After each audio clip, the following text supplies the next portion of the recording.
የአባቴ ማስታወሻ ነው እኮ አባቴን አጥቼ ሐዘኑ ሳይወጣልኝ ማስታወሻውንም አጣው። ስቅስቅ ብላ ማልቀስ ጀመረች።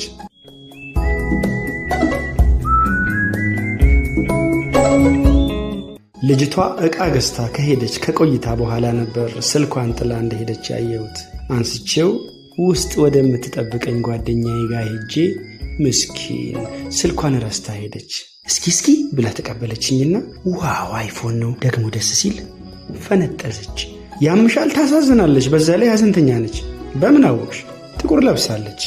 ጥቁር ፋሽን ነው እኮ። ሻሽ ግጥም አድርጎ ፋሽን የለም። ምን አለ በደወለች ወይም በመጣች። ብትደውልም አናነሳውን፣ በቃ ጣለችው። አንቺ አገኘሽው ያንቺ ነው። በጭራሽ አይሆንም። ከደወለች ይመለሳል አይመለስም መጨቃጨቅ ጀመርን።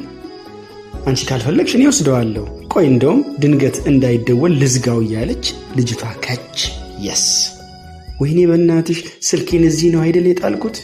ከመናገሪ በፊት ፈጥና ወጣችና ኧረ እዚህ አልጣልሽም። ግግም ብላ ደንግጬ ሳያት ዝም በይ አይነት ምልክት ሰጠችኝ።